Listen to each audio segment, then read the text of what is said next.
Good morning sa lahat ng ating mga kaibigan dyan sa man sulok ng mundo.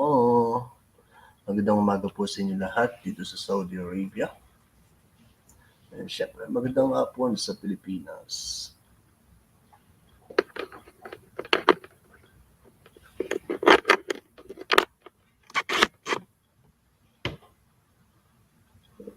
Mag-sounds muna tayo bago tayo manood ng opinion ni Mike Happy.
Umaga po, Monday ngayon.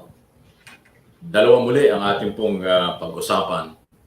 Una, ito pong kontrobersal na pinapairal na no vaccine, no right. Sabihin, kung wala kang bakuna, hindi ka papayagang mag-travel, lalo na sa public transport. Policy ng pamahalaan laban sa COVID. Pangalawa ay ito pong malaki ang posibilidad na ipagbawal ang kampanya, political rally at iba pa kung lalala ang COVID. At maaaring online na lang o social media ang gamitin para sa kampanya. At dito ngayon pa lang sinasabi ko, nakakalamang na ang kilalang politiko. Ibig sabihin may pangalan na or established na ang kanyang pangalan para manalo dahil pagdating sa eleksyon, iba yung kilala na madaling matandaan ng mga botante. Okay?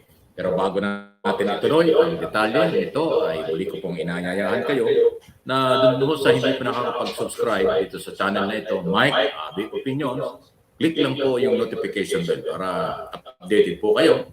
Paki-like and share na rin po ninyo sa inyong mga kaibigan ang marami mga video rito. At po sa nakapag-subscribe na, marami pong salamat sa inyong pong pagtitiwala at pagsubaybay. Okay? Okay, ito pong unang pag-usapan natin ay itong no vaccine, no right na pinapairal ngayong araw na ito dito sa Metro Manila at magpapatuloy. Maraming debate, usapan, human rights violation, at kung ano-ano pa dahil wala naman daw ang batas para sa mandatory vaccine. Totoo yun. Pero policy po ito ng gobyerno para makontrol ang pagkalat. Kasi ngayon po ay meron ng tinatawag na malalang sitwasyon. Meron ng community transmission. Ibig sabihin, napakabilis ng kumalat kahit kanino itong Omicron variant. Kaya nga po, ang walang bakuna ay hindi mo na pinapayagang magbiyahe, mag-travel para hindi mahawa or makahawa. At ito po ay policy ng gobyerno. Ating suportahan kasi ito ay policy na magbibigay ng proteksyon sa majority ng mga Pilipino. Ang sinasabi na, kahit naman may bakuna, nagkakasakit pa rin eh. Pero protektado na sila. Kasi nga itong tinatamaan ng COVID, kung wala kang bakuna, malala ang tama. Lalo na kung may sakit po kayo. Kaya nga po, pinagbabawal. At ito'y policy ng pamahalaan. Kung ito man po ay sinasabi niyong labag sa inyong karapatan, wala po kayo magagawa. Kailangan gawin para hindi kumalat. Emergency na po ito eh. Meron na tayong crisis. Meron tayong community transmission. Crisis na po ito. Tama itong ginawa ng gobyerno at atin nang suportahan kaysa sa tutulan. At kung kayo naman para hindi na kayo magkaroon ng problema, hindi mo pabakuna kayo para safe po. Pero yung pigilan itong policy, mahirapan po kayo. Dahil, nuulit ko, ang purpose ng policy ito, no vaccine, no right, ay para proteksyonan ang mga bakunado at proteksyonan din po ang maraming mga Pilipino. Dahil on record sa mga ospital, maraming nagkasakit, maraming tinamaan ng COVID, ay walang bakuna. Yan po ang lumalabas sa public and private hospital. Okay, pwede po kayo mag-comment dyan sa maayos na pagrespeto sa kapwa. Okay po yan, welcome po yan sa akin. Pangalawang topic, itong ating pag-usapan ay ito pong epekto nitong COVID at sa kampanya. Kasi next month na, February 8 na ang kampanya. At dito ay sinasabi kong nakakalamang at makakalamang po para tayo magagawa ng talagang politika, recall ng name. Yung mga sikat o kilalang politiko, yan po ang malamang ay talagang suportahan at manalo. Kung ipagbabawal ang house-to-house, motorcade, at saka political rally, o iba pang mga events kasi nga may COVID na malaking problema ng ating bansa. Hindi ko naman pinangunahan, pero ang comment na ang bahala dyan. At magiging parang online na lang, social media, mass media ang gagamitin sa kampanya. Pero limitado yan, oras. At saka may bayad yan. Lalo na sa television, radyo. May bayad ng advertisement, di ba? At social media. So yan po yung magiging galaw. Ang laki ng advantage dito ni Senator Bongbong Marcos, dating senador. Kasi mga Marcos kilala. Mula bata hanggang senior citizen. Dito sa loob at labas ng bansa kilala. Yun ang malaking pagkakaiba. Yung mga hindi gaanong kilalang kandidato at wala pang record na babalik-balikan ang kanilang pinagdaanan, malamang makakalimutan. Yun po yung advantage niya. Sa aking pananaw, observation. So kung kayo po mayroong ibang paniniwala, karapatan po ninyo. Ang aking paniniwala, ang laki ng advantage nito sa BBM Sara. Kasi established sila. Kasi yung pong mga Marcos supporters, Marcos loyalists, kahit walang rally, sigurado na silang hindi sila nagbabago. Sigurado na silang susuporta pagdating ng eleksyon. Yun ang advantage nila. Pero yung mga undecided o hindi pa gaanong kilala kung sino yung kandidato na kailang dapat tulungan, pinag-aaralan pa, yun ang malamang makalimutan. Ito yung malaking advantage po ng kilala. Kung walang kampanyang mangyayari.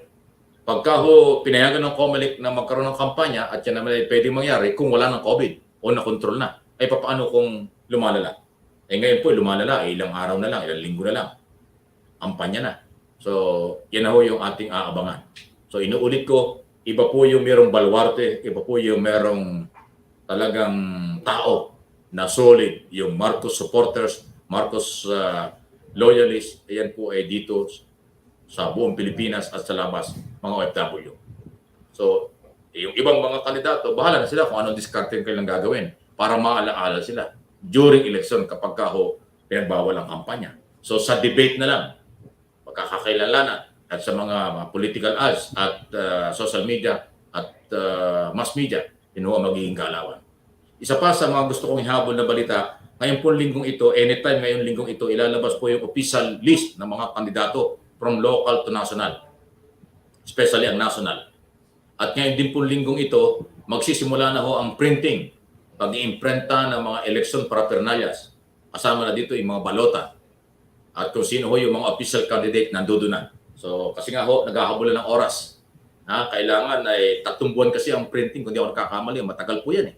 Tapos itatransfer na yan by region, by province, by kung ano-ano, before hanggang April. Kaya talagang nag-double time ang COMELEC. Mayroon pang 2 o 3 yatang commissioner dyan ang magre-retiro. So marami ho silang dapat gawin. Yan ang ating pong inaabangan. Kaya itong linggong ito, ang COMELEC ay ating babantayan. Meron pang gagawin investigasyon ng Senado tungkol doon sa hacking na ating binalita na doon sa unang ni-upload nating video. Na pangunahan ni Amy Marcos, Senator Marcos, dahil siya chairman ng Committee on Suffrage and Electoral Reform and People's Participation dyan ho sa committee at yung oversight function ng Congress at Senate, kayo lang gagawin para maliwanagan po itong sinasabi ng COMELEC, walang na-hack, pero sabi naman po ng mga ng taga-Manila Bulletin na nauna nag-expose nito, meron hacking. May nangyari. So magkaiba. Kaya aalamin po ng Kongreso yan. Kaya ang COMELEC dapat ma-establish nila ang mga tamang impormasyon na hindi sila pagdududahan at maiwasan ang pagdududa ng taong bayan kung ano talaga ang nangyayari sa kasalukuyan. Ang malinis na eleksyon, hindi lang COMELEC ang dapat tulungan ng taong bayan. Pero pangunahan ng COMELEC na maibalik ang tiwala ng taong bayan, huwag magduda ang taong bayan sa kailang mga ginagawa. Kaya mag-double time talaga sila.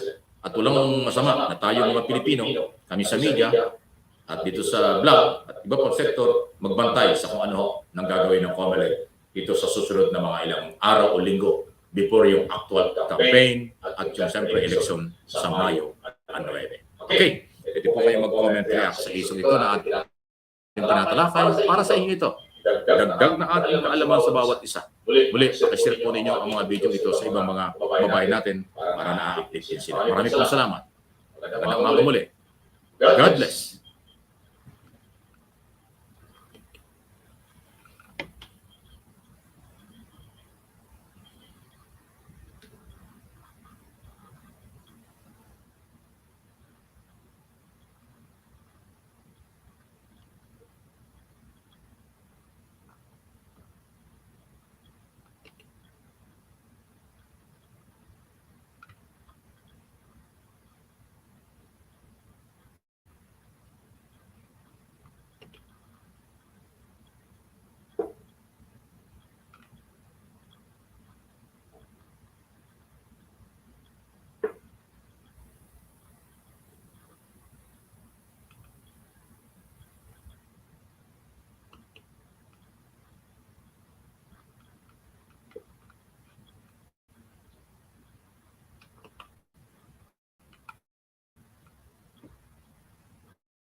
Magandang gabi po.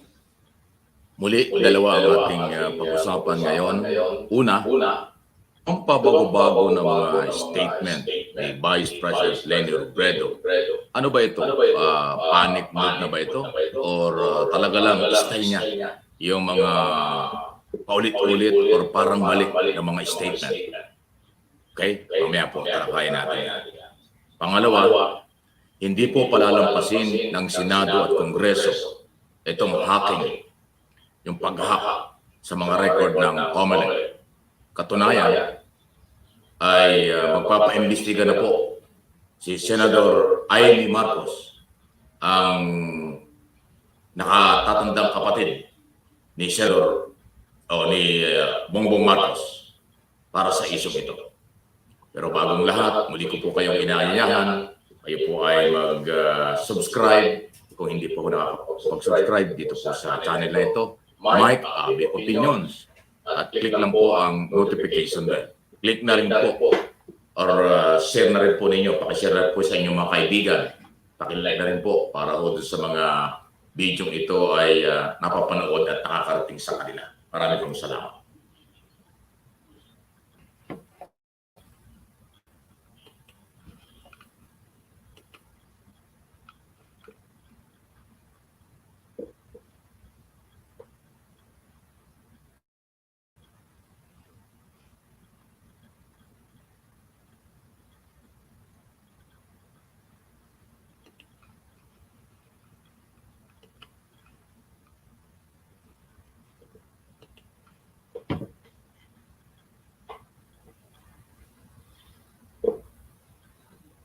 Okay. Pag-usapan natin ito nga kung dati parang binaliwala ko lang eh. Pero lately parang napapadalas yung parang paulit-ulit na statement na ang dating parang panic mood na nga ba or wala ba sa kondisyon ang focus nitong si Vice President Leni Robredo sa kanyang mga statement. Kasi marami siyang mga statement na ulit-ulit niya sinasabi kahit sa mga interview. Pangalawa, itong mga bandang huli, sinasabi niya na mahirap kalaban si Marcos. O, di ba? Sinasabi niya yan. Inaamin niyang mahirap kalaban dahil maraming resources at followers. Sumunod, sinasabi niyang dapat hindi ma-disqualified si Marcos. At kanya daw tatalunin. Para daw kanyang talunin sa eleksyon. Yan yung mga statement yan eh. Pagkatapos sinabi na niya na kanyang pinapaubaya sa COMELEC ang kasong ito.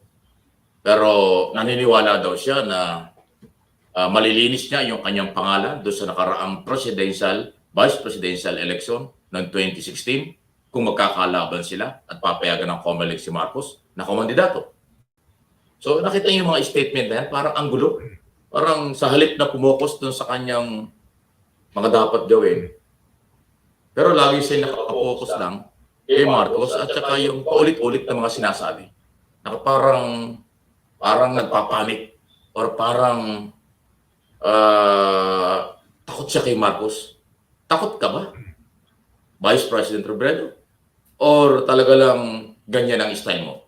So nagtatanong lang po itong channel na ito. Pwede po kayo mag-comment, react dyan po sa bagay na yan.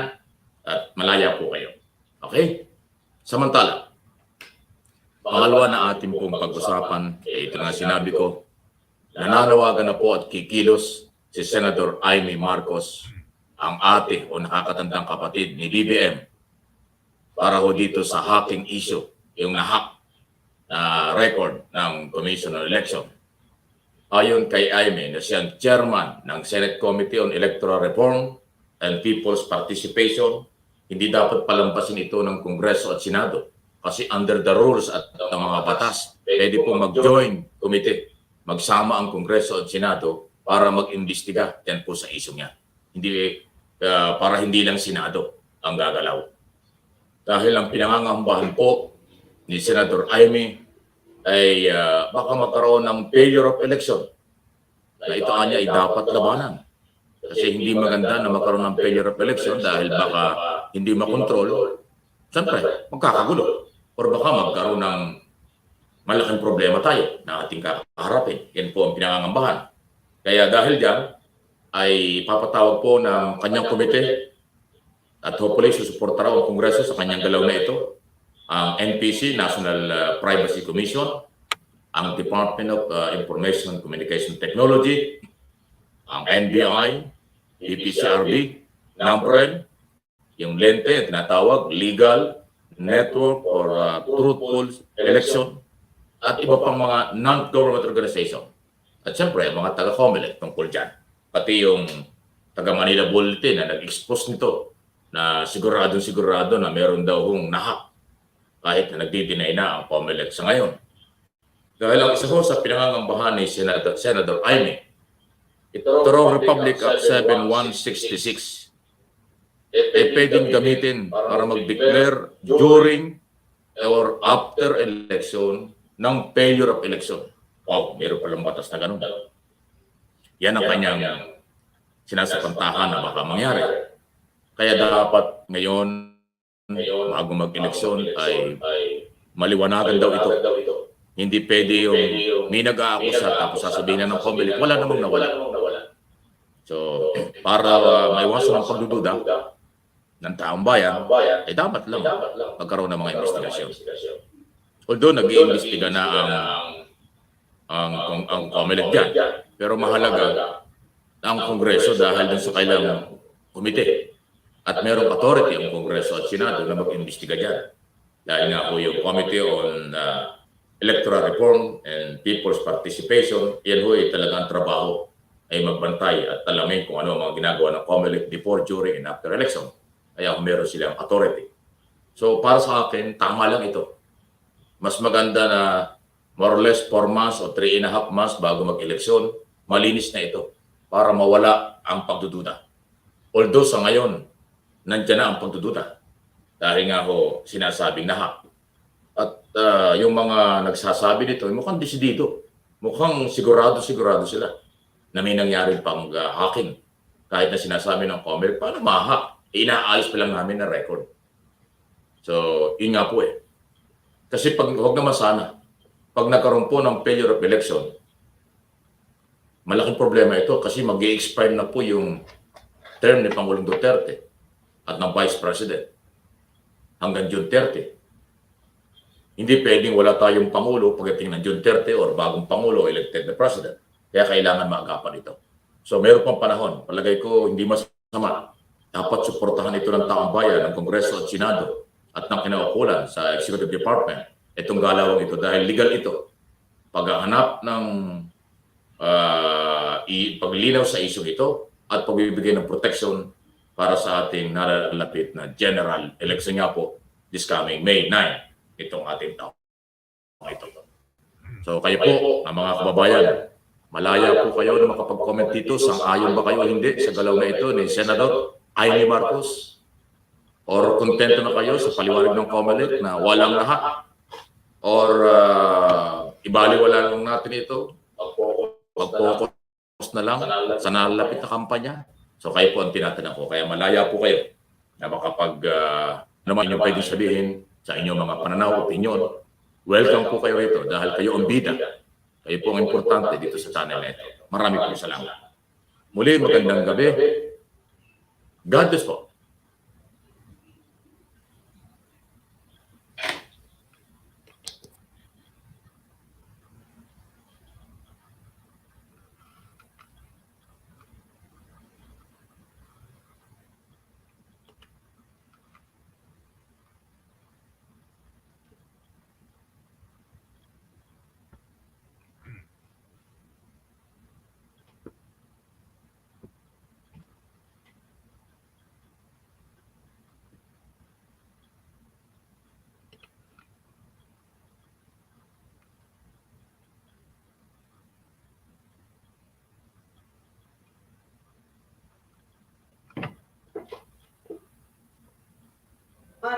Para sa kanselasyon ng Certificate of Candidacy ni Presidential Aspirant Ferdinand Bongbong Marcos Jr.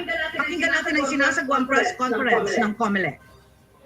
under the rules, of Open your mic na lang po, sir. all right. Okay. So the petition merits summary dismissal. According to the second division, the petition the petition filed by Buenafé et al. Actually contained grounds for disqualification. Now, under the rules, a petition for the cancellation of COC based on material misrepresentation can allege no other ground. But in this case, they alleged material misrepresentation as well as alleging grounds for disqualification, which under the rules would have merited summary dismissal. So, the second division notes that this case could have been dismissed summarily on that ground alone. However, the division decided to forego that particular rule and decided to simply tackle the issues to settle the matter once and for all. Second, the respondent's material representation is not false. The division had opportunity to discuss what the term material representation means, and it defined the term material representation following Supreme Court jurisprudence as something that affects the eligibility of a candidate to run. In this case, the division returned to the decision of the Court of Appeals to determine whether or not a material misrepresentation was actually made. And the division noted the following. First, the CA decision on the tax case of Ferdinand Marcos Jr. Jr. did not contain any disqualification, right? So first, did not contain any disqualification. Second, the second division ruled that the National Internal Revenue Code of 1994 did not apply to the case because it would have that would have resulted in a retroactive application since the NIRC of 1994 took effect only 1986, whereas the cases involved in this case were 82, 83, and 84. So for this reason, when Respondent Marcos Jr. Checked the item on the COC saying that he has no disqualifications, that it was not a misrepresentation. The division further found that there was no deliberate attempt to mislead. There was no deliberate attempt to mislead the commission, contrary to the allegations of the respondents. The division likewise noted that failure to file an income tax return is not a crime involving moral turpitude. All right? So those are the main points of the decision of the second division. We will make this available to you today. Okay? I do have the printed copy already, but I will make available to you the soft copy as well. So you'll be able to read it immediately. The hard copy, if anyone wants it, please just inform the EID staff at the press room. Okay. Moving on to other matters. We are now waiting on the final ballot phase. Please stay tuned. We might make that announcement later today. Okay? So, ladies and gentlemen, that's it. That's all I have for you today. Thank you very much. Are there any questions?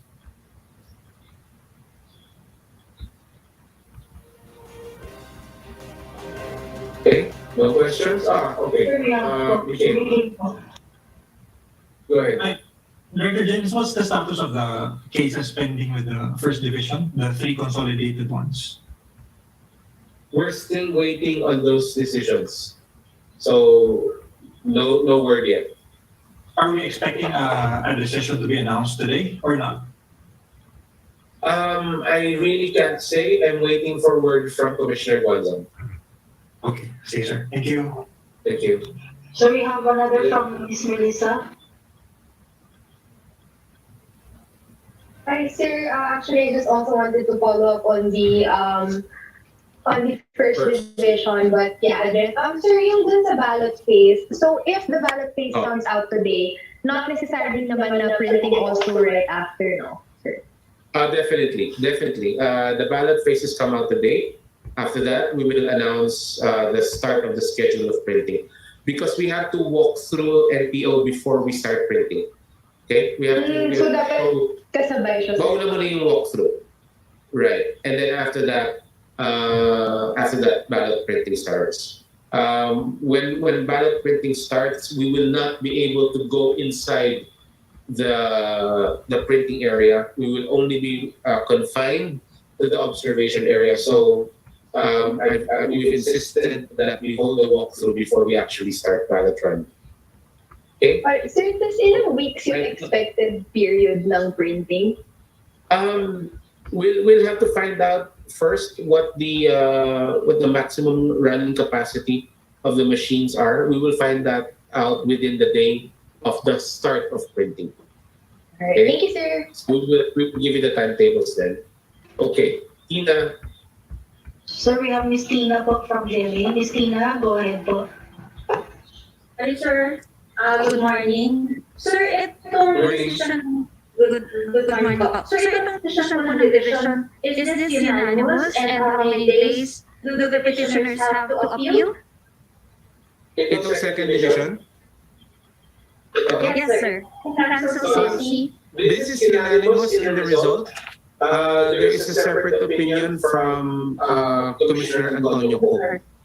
But in the result, it's unanimous. How many days to appeal? Normally 5 days to appeal.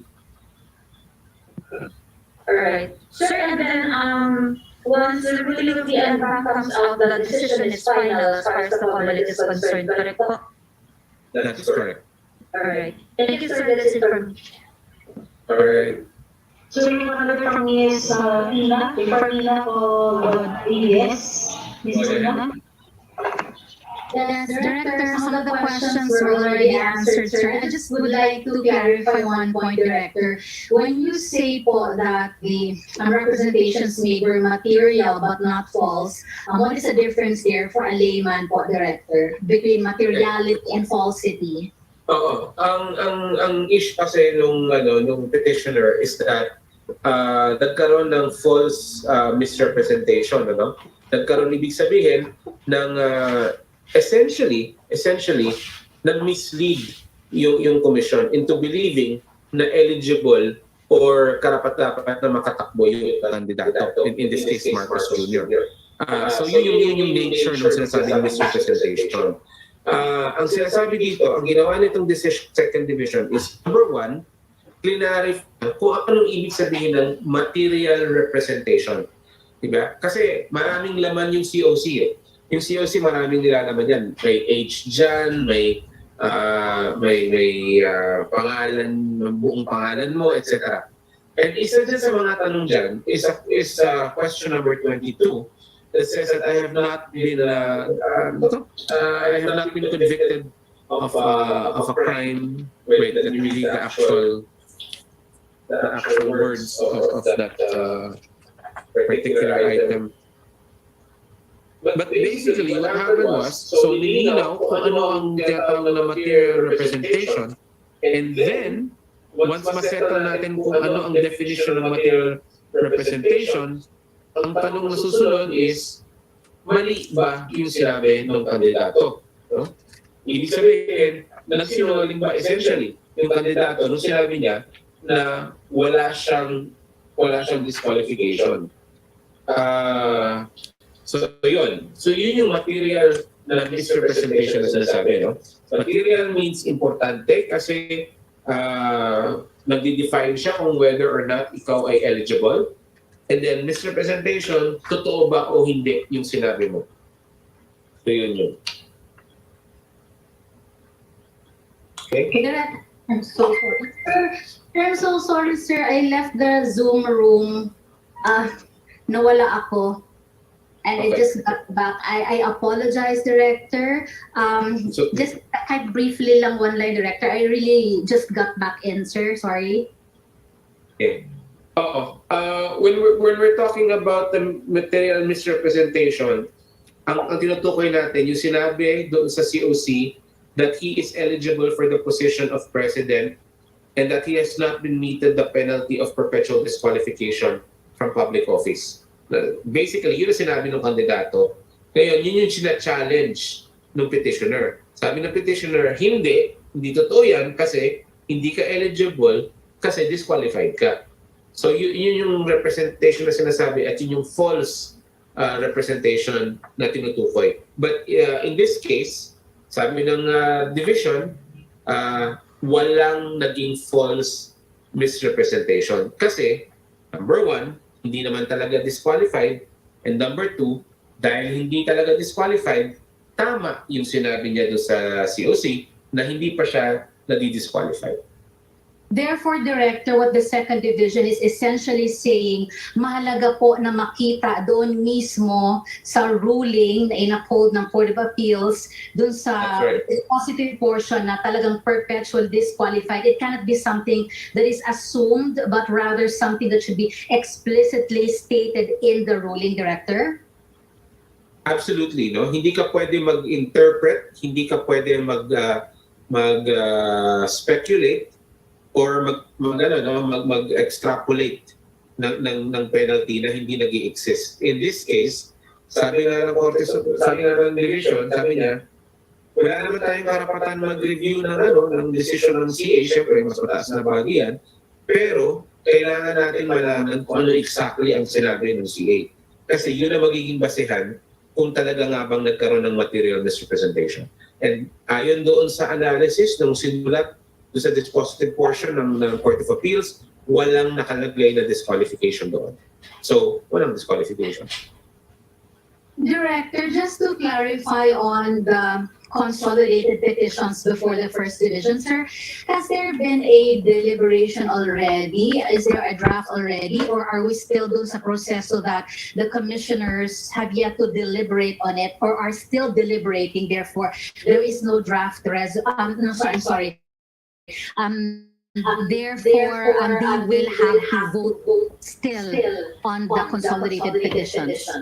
No, as far as I know, when we say it's been submitted for resolution, you're really just waiting for the final decision to be written. As far as I know, nagkaroon na yan ng consultation, nag-isip na yan sila, and we're just waiting for the decision to be written. Sir, is it confirmed, Director, that one of the reasons for the delay is because one of the staff, the author, if not mistaken, contracted COVID-19? And how will that affect now the promulgation of the ruling? What is the timeline that we're now looking at if indeed that is confirmed po, Director James? I cannot speak to the impact of staff having COVID. At this point, all I really know is that there is nothing to promulgate. So I'm waiting for word from the first division, particularly the presiding officer of the first division.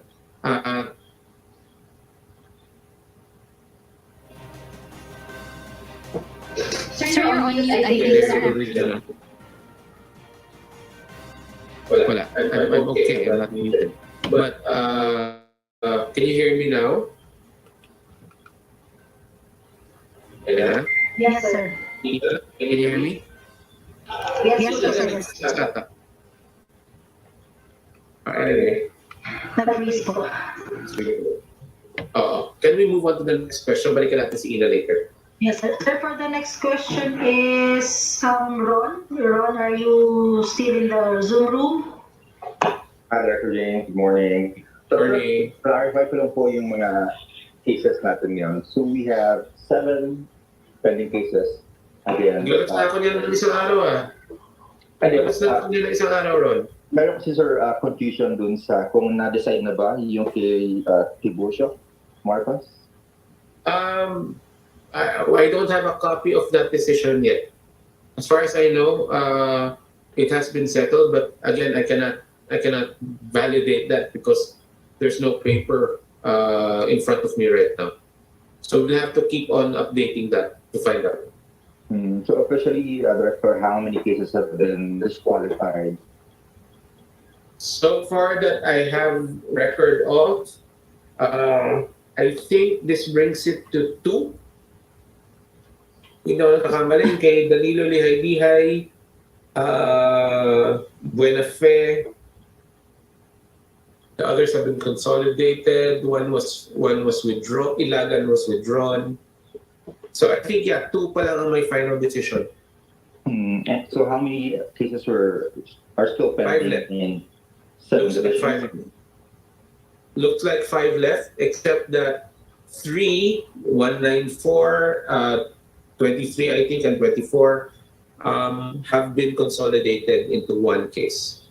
So, ilan na lang yun? 4 na lang siguro na dito. We'll update the matrix. Ron. Don't worry. Okay. So, dalawa po for 2nd division, and we still have 2 consolidated divisions in the 1st division. That's right. Okay. Thank you, Director. Thank you. Pwede natin balikan si... Yes, sir. Miss Ina po. Yes po. Miss Ina, go ahead. Director, thank you very much for the indulgence. Sir, since you're being live streamed, sir, tanong ko lang po on behalf of the public listening in and watching right now, ano pong impact nitong ganito po na may nauna na ruling ang isang division, may pending pa tayong inaasahan sa ibang division, and considering na magkaiba din po ito ang causes of action, yung isa dito disqualification consolidated, yung isa dito cancellation, at meron pa rin iba na nakabinbin pa po, sir? Well, alam mo, marami kasing kasong final di ba? Kung na nabanggit natin kanina, more than 5 cases have been filed. Definitely, isa-isang i-dispose yan, no? Medyo mahirap mag-speculate kung anong nangyayari doon sa ibang kaso on the basis of one decision. So, ang pinakamagandang gawin natin is hintayin natin lumabas bawat decision, and then we will discuss it as they come up. And just to clarify, sir, if these cases do not attain finality for the start of printing of ballots, his name will still be included in the ballot, right, Director? Yes, the name will still be on the ballot. Thank you very much, Director Jay. Thank you. Okay. Sir James, we have questions from our inside our chat box. Sir, from Hannah Bordeo, GMA News Online. Ang dami ko nakikita nakataas na kamay. Yes, naka-queue na po sila, sir. To put on the record lang po, may we know the reason behind the postponement of the release of the decision po ng First Division. Then as another question, sir, from Sir Samuel Medinilla of Business Mirror. First question po ni Sir Sam. May issues na raise po ang COMELEC sa NPO during the 2019 polls for allegedly outsourcing the Other matters na yan. Let's stick with the cases muna. The first question, as to the promulgation of the position of the First Division, wala pa akong official word na postponed.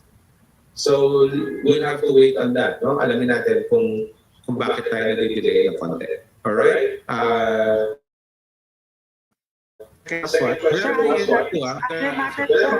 matter. Sir, we have Dwight. Rapper Dwight, go ahead. Hi, sir. Good morning. Sir, good morning. First, can we get, sir, an updated projected timeline, at least dito sa Buena Fe petition? When this reaches the end bank, how long would it take before they come out with a resolution po? I'm sorry, what do you mean timeline for Buena Fe? Na-out na natin. What do you mean? Sorry, sir, hindi ko po narinig, sir. Ano masagot niyo, sir? Sorry din, Dwight. Na-out na yung decision ng Buena Fe. What timeline are you asking about? I mean, sir, about sa end bank level, sir, how long would it take for them to come out with, how long would it take for them to come out with a decision? Well, that depends on whether or not an appeal is filed, number one. And number two, if an appeal is filed, I still cannot say kung gaano katagal aabutin ng NBank. No? Just like dito, hindi natin alam kung gaano katagal aabutin ito when it was originally submitted for resolution. Sorry. Okay, sir. And sir, balik lang po ako dun sa ballot phase. I'm not sure if this was answered, but was there a reason po why na-delay po yung pag-release ng ballot phase natin ulit? We're other matters na rin to but since nandito lang tayo, we're actually waiting for it to be released today. Okay? Hindi naman tayo nagbigay ng time for the release of the ballot phases, but we are still waiting for it today. As far as I know, there are certain types of ballot phases that have already been cleared. Again, we're looking to make that announcement within the day as well. Okay, sir. Thank you. Thank you, Dwight. Sir, we have Mikhail of AFP. Mikhail, go ahead. Sir James, I just wanted to clarify on the actual number of pending cases. Because you said, I think in January 4 or 5, that the Tiburcio Marcos case has been... Yeah, I know, I heard that. But I don't have the paper for that yet, actually. I don't have the decision on the Tiburcio case. And I don't have an update on the Tiburcio case. So we'll have to correct and update the matrix that we gave you, which we gave you last time. No? Last week's briefing was followed by the matrix for the cases. So please refer to that. Okay, so is it pending or resolved or what? Because we're keeping count of the pending case. So Yeah, I understand. Yeah. I understand what you're doing. We'll provide you a more recent update, no? The latest update. We'll have to clarify certain things about that as well. Okay, sir. So it's officially from COMELEC. There are 5 pending cases, tama po ba? Including Yes, the Di ba it's in the matrix na? That's official COMELEC utterance. You can use that as a guide. Okay, we just wanted to clarify kasi yung Alright. statement on the Tiburcio one is a bit confusing. So 5 pending cases. Tama, sir? 5? Yes, it's in the matrix. Okay. Thank you, sir. Sir, another question po from Greg of TV5. How does this second division ruling affects the pending cases in first division, considering that it has also ruled on some of the matters which grounds mentioned in the pending disqualification cases, such as the in question provision for perpetual disqualification following the tax conviction and the promulgation of the amended LIRC of 1986. It has no impact, Greg. Each division will come to their own decision. So I cannot say that the decision of one division will impact how another division decides. So hiwalay na issue.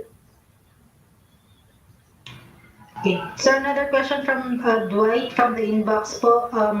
If Marcos is DQ'd at the NBank level after the printing of ballots but before the May 9 election, what will happen to the votes cast for him? If a candidate is disqualified before the elections, but after the ballots have been printed, obviously the name remains on the ballot, and any vote garnered by that name on the ballot will be considered strayed. Thank you, sir. So far, sir, nobody's raising their hands for questions. No questions sa inbox, no question from Viber, sir. Okay, sige. We'll update the matrix on Marcos cases within the day. And if there's any need to announce the any other announcements, right, including promulgations, if those are still online, if we're able to release the official ballot phases, all of these will be announced today. All right. Thank you. Sorry, sir, pwedeng mabol. Sige, go. Sir, Karen sa Reuters. Oh, go, Karen. Sir, hope you better answer him. Sir, just one question on the DQ. Kasi nalito lang ako. Di ba kung mag-DQ siya with final judgment, may alam ko ba, sir, yung substitution yung nababanggit sa law? Yung pwede makapalit by Yes. basta kapareho ko ng kapangalan. yung papalit sa'yo. So, in this case, kasi pag COC, bawal mag-substitution. If ma-DQ siya halimbawa, and then ma-final the judgment will be finalized, that means Supreme Court, ano? So, hindi substitution is allowed. Yun, sir. Can you just explain how does that work? Thank you. If a candidate is disqualified with finality, then that amounts to an involuntary withdrawal. If the candidate is filing under a political party, then the right of substitution applies, which means that the candidate who was disqualified and therefore involuntarily withdrawn will be able to be substituted by a person with the same surname. Okay? The substitution can be made up to midday of election day. At that point, a COC can be filed with the Board of Election Inspectors to show that the substitution has been made. Right? So that applies to this case, right, sir? Halimbawa lang kung renew course ng case, that applies to this particular case. It will apply to this case. Supposing things wala at all. Yes. At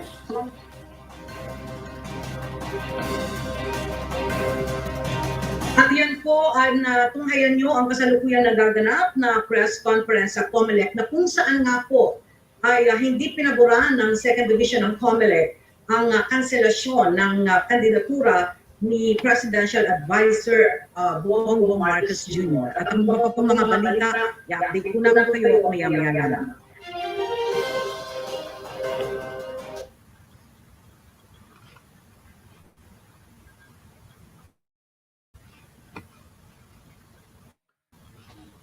Magandang gabi po. Muli, dalawa ang ating pag-usapan ngayon.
Magandang hapon po.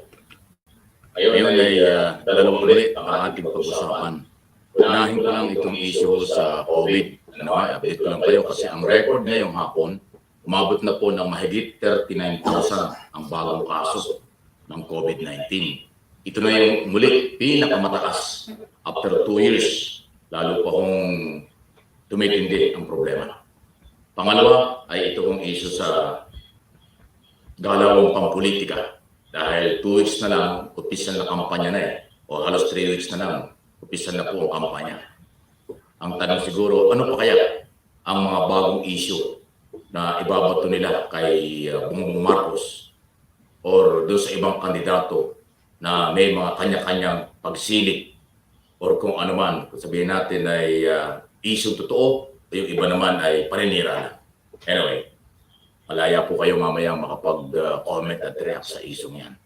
Pero bagong lahat, muli ko pong hinihiling sa inyo, huwag kayong makalimot doon po sa hindi pa nakakapag-subscribe. Subscribe lang po kayo dito sa channel na ito.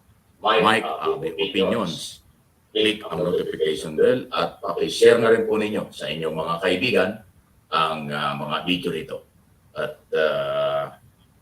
like na rin. Okay? Marami pong salamat. Tulad ng binanggit ko, itong pag-usapan natin, itong critical na talaga, hindi na biro. Although ito naman ay sa buong mundo nangyari, pero siyempre iba sa Pilipinas dahil tayo ito, mga Pilipino, ang problema sa COVID-19. Kahit na binanggit na ng Department of Health noon, nagpapatunay lang na matindi at patuloy na tataas. Tulad ng sinabi ko, mahigit na 39,000 ang nagpositibo ngayong araw na ito. Ito ay doon lang po sa mga nagpa-swab test. Doon lang po sa nagpunta sa laboratory at nagpa-test sila. Maraming may sakit nasa bahay, hindi na po nagpapalaboratory. Mas marami yun. Kaya baka doble na ito.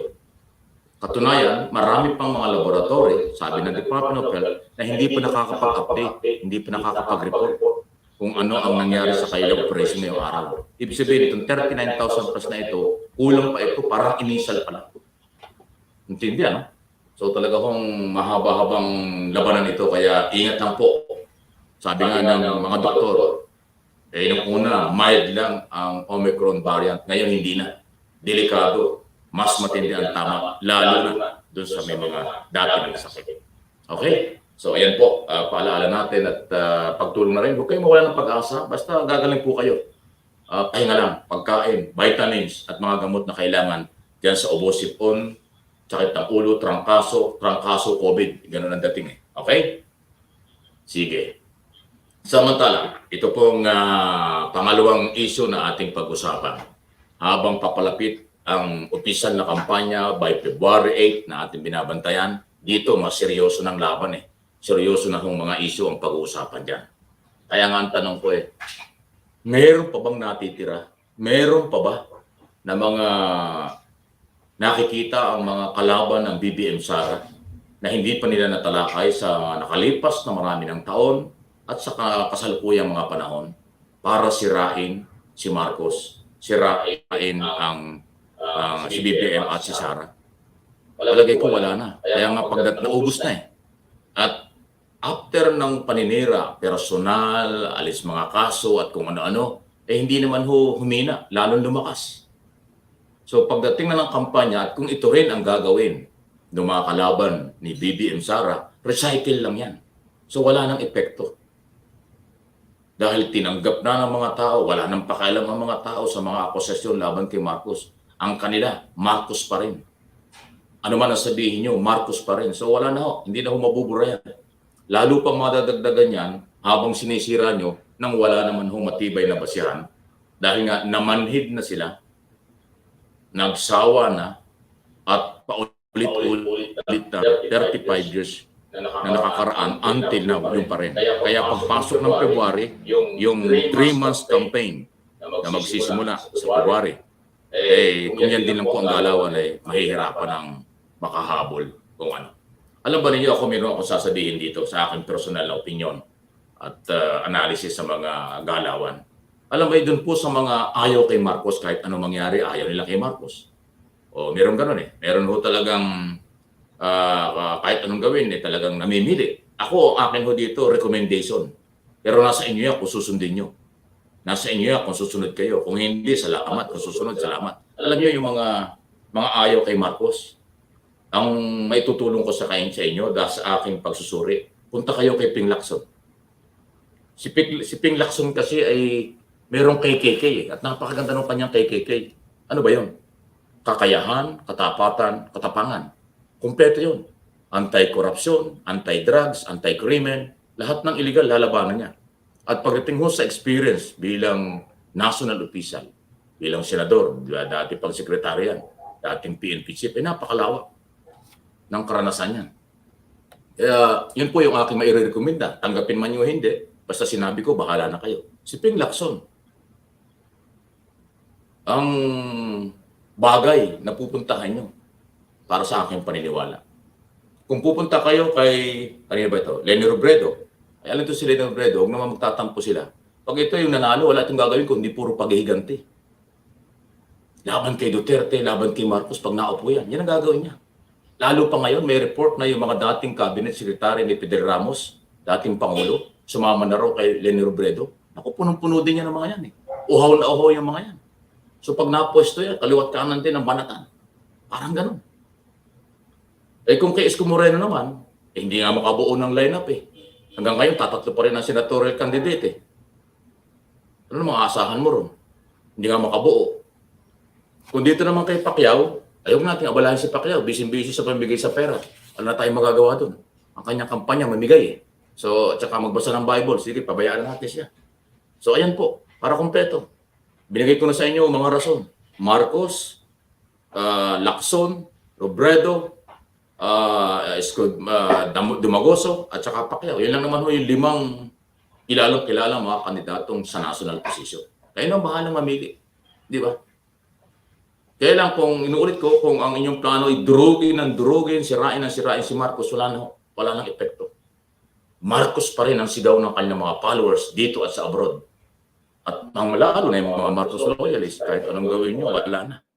Kasi nga, puro recycle, nagsawa na sa mga akusasyon.